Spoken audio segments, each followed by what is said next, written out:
पइबे बुचिया ई बलिया जिला के लाठी सहे न पइबे बुचिया ई बलिया जिला के लाठी सहे न पइबे बुचिया।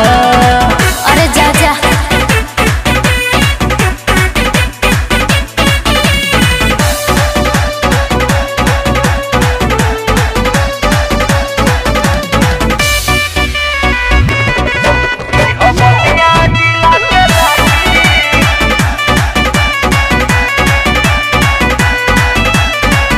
बक्सर तो डर न बोले छपरा तो इशारा पडोले हैया चमकढ़ देवरिया के तो आवे न चोली खोले।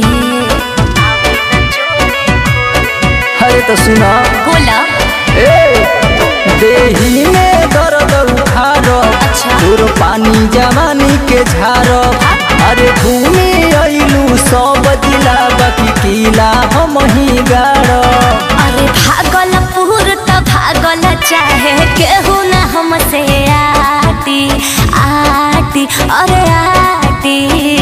अच्छा सहे न पइबे बुचिया ई बलिया जिला के लाठी सहे न पइबे बुचिया ई बलिया जिला के लाठी सहे न पइबे बुचिया।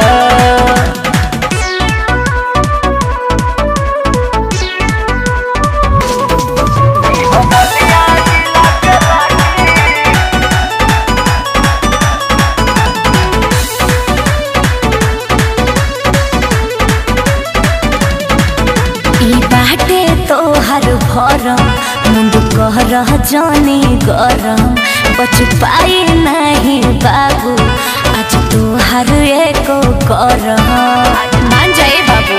ई बात बा हाँ हो सुना बोला हम कहतानी आजा तनी ले ला जवानी के माजा ओई भला तू न मरिया तनी सटके रानी पाजा। रिंकू राजा रोहित बड़ा बिना बारूद के काठी काठी अरे काठी। अरे सहे न पइबे बुचिया ई बलिया जिला के लाठी सहे न पइबे बुचिया ई बलिया जिला के लाठी सहे न पइबे बुचिया। अरे ढेर जिला देखनी है बाबू। अरे तो हमारा निया नहीं खुद देखले। अरे जा जा।